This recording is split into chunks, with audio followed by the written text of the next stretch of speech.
when we're thinking about financial goals, we back that up with what does this actually mean in terms of my offers? How many clients will I have to serve in order to hit that number? What is that marketing going to look like? Like, how am I actually going to hit that goal? Do I have those people in my audience? Will I have to grow my audience or my leads in order to hit those numbers? And sometimes the answer to that, or even thinking about that, can be very dizzying, especially if you have these big lofty goals, right? And then you think about what you're selling now and what people are paying now. And especially if you start thinking about your belief around what you're selling and what you're charging now, like, is it shaky? Do you feel like it's hard to get people to say yes? Are they taking longer? Does it feel harder in 2025 than it did before?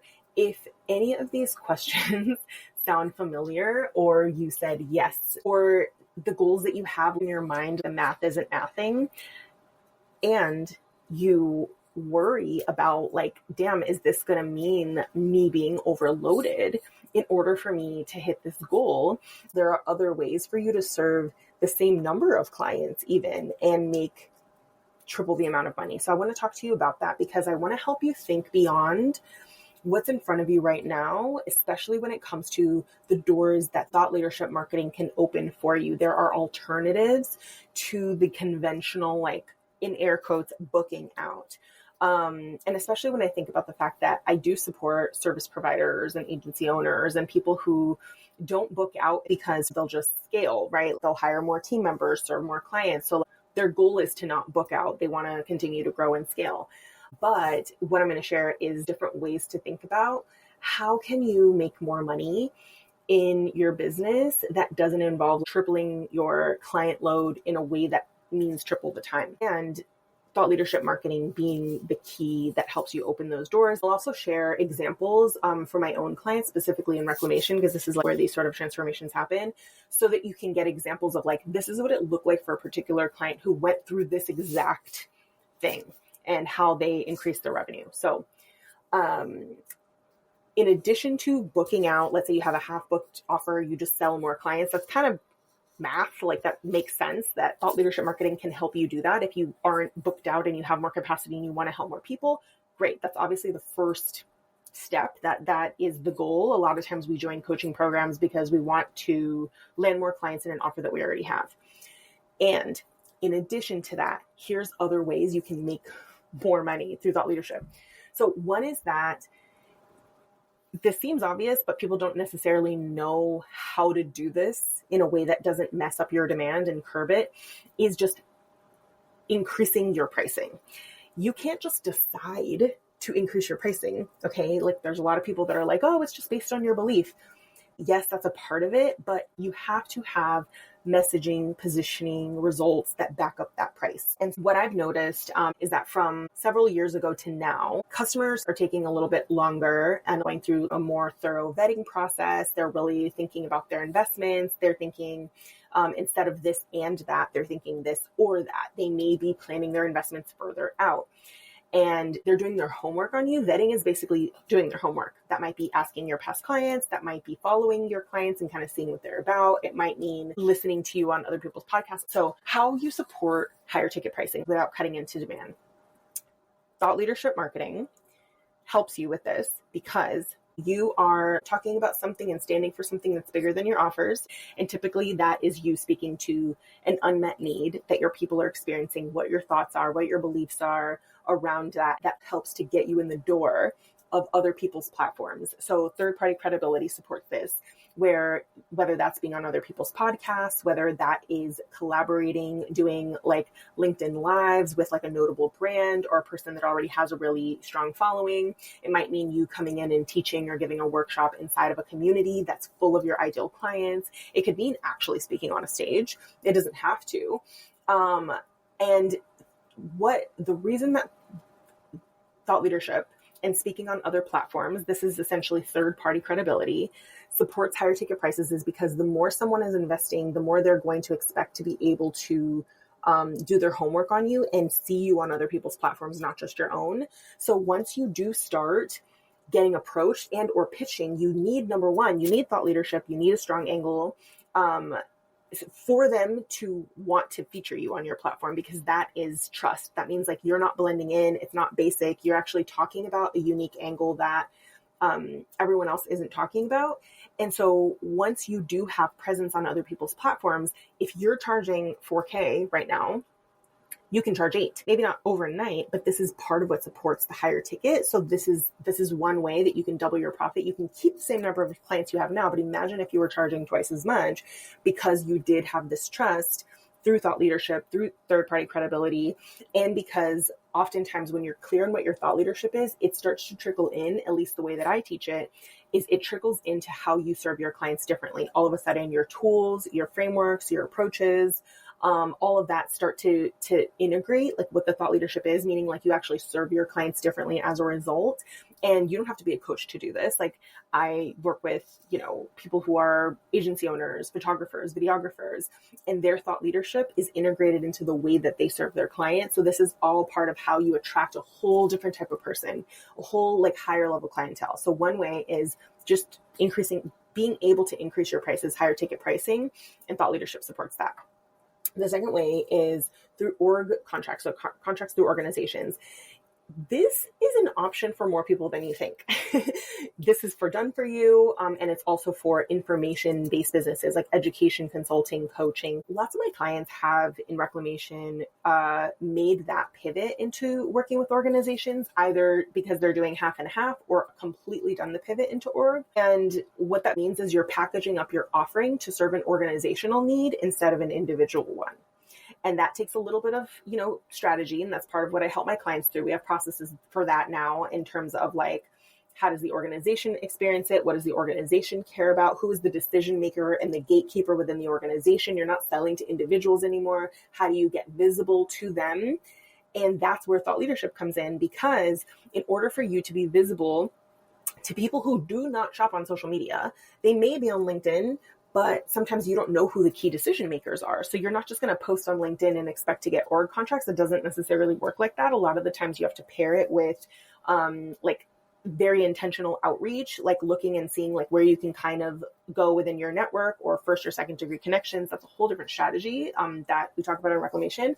But org contracts require thought leadership. They want to know, does this person know what they're talking about? Unless someone in your network is walking you into a contract and being like, I love this person, I vouch for this person, they're going to want to know, do you know what you're talking about? And so that is where things like having a very strong angle in terms of like what it is that you do and what's the unmet need within organizations that you solve. They're going to want to know who else has vouched for you. They're going to want to see that you have been vetted for, whether that's articles that are online or whether it's, just anywhere that you've been featured. That's going to be really important, especially because org contracts tend to be oftentimes like multiple 5-figure contracts. I've had people in reclamation land contracts that were over 6 figures. They, obviously it was something that it was like a year-long contract, but it's a different game, right? And so at that point, you cannot be blending in. You can't just be solving the same need as someone else. Like your lens becomes like your intellectual property. Your thought leadership almost becomes like an intellectual property. So org contracts are another thing where you can increase your income and not necessarily add the same type of client that you're working with now. The third way that thought leadership helps you to make more money without necessarily getting more clients is through speaking and workshops. So literally getting paid multiple 4 figures to speak and give workshops. This tends to pair really well for my people who do want to have org contracts, because speaking and workshops tend to be like a door opener. So you can come in and teach something to an org, whether that is through an ERG or HR. You're coming in and you're pitching something that is going to help a certain group within this organization to solve a need. Oftentimes it's a surface level need, but it's enough for you to build this relationship with them. And then that opens the door for you working with them ongoing. But again, this is where making it easy for them to vet you, you need to have a distinct point of view. You need to have credibility outside of your own platforms. I'll give you an example of what this looked like for one of my clients. When she joined reclamation, she had her very first round, she hit 100K. But that was a mix of like a group program that was under 4K and it was a lot of work to launch it. And then she had at one point like grew to like 20 one-on-ones. I remember it was just like insane. I think she met with them bi-weekly, but it was still like this person's calendar was like jam-packed. And I remember her saying like, I want to make 300K, but I just don't see how the math is going to math because I already have so many clients. And so I was like, okay, there's so many routes we can go. Obviously right now, I think that you could be charging a lot more for your one-on-one because this person was so brilliant, but you also have to back it up in terms of like your reputation and, you know, all the different things. And so by the end of their second round, they had hit the 300K, but their mix looked really different. They no longer had the group program. It just wasn't the type of client that she wanted to work with. So part of what you think about is like, do I have an offer that serves a certain type of client and then another that serves a completely different type of client and the two don't feed each other? That's a thing that affects your profit because they're selling to two different types of buyers. And so letting go of that group offer made the most sense for this person because I was like, that person that goes into your group program typically isn't a good graduate for your one-on-one, and you're still capped if you're trying to make 300K and you don't want to launch because this person did not want to launch or have a group program. And I totally, get that.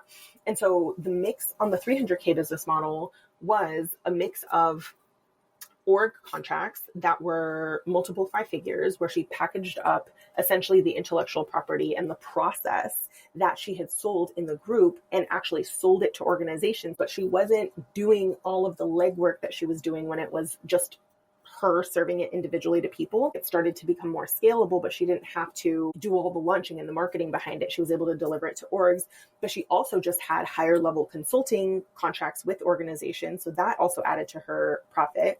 Then she was also getting paid to speak. And then that also allowed her to have higher ticket one-on-ones because collectively, she was kind of talking to a similar type of client base and she was able to speak to higher level problems. And speaking to higher level problems also allows you to charge more money because you're not really talking about like freshman in high school problems. You might be talking about senior in high school problems, or you might not be talking high school problems at all. You might be talking college problems and like you can solve those problems. So part of this is like with thought leadership really makes you get clear on like, what am I here to do? What's the unmet need that I solve? What is it that I can do uniquely that no one else can do because of my skills, because of my story?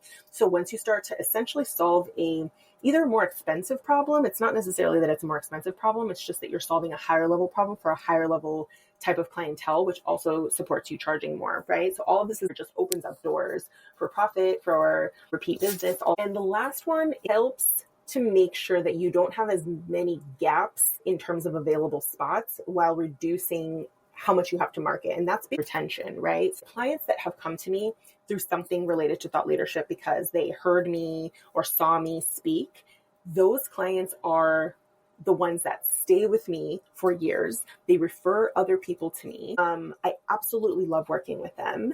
They were looking for a very specific type of mentor, and it's so rewarding. And so what winds up happening is I have higher customer lifetime value. So in marketing, there's a term, the larger business world, it's called CLV. So customer lifetime value is your CLV. So CLV is how much on average does a client spend with you before they exit and they are no longer a client, right? And so if you're selling lower ticket, maybe your average CLV is like $1,000 or something, right? But with thought leadership, because it's so aligned and they're choosing you not just based on what you know how to do and what you're good at, but they're also choosing you based on your story, your values, there is a deeper level of trust where basically they're locked in. They're like, I'm going to work with you and I'm going to send everyone I know to you. And typically who they send to you is also a higher level type of lead.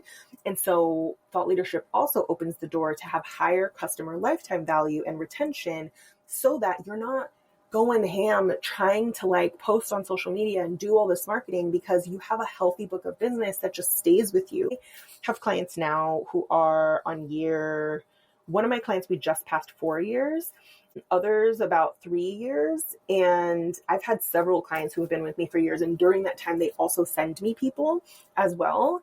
And so it's kind of like a gift that keeps giving. Like you just have a healthy baseline. And the thing is that doesn't mean, okay, we're just chilling, we're just going to do this and we don't need to market.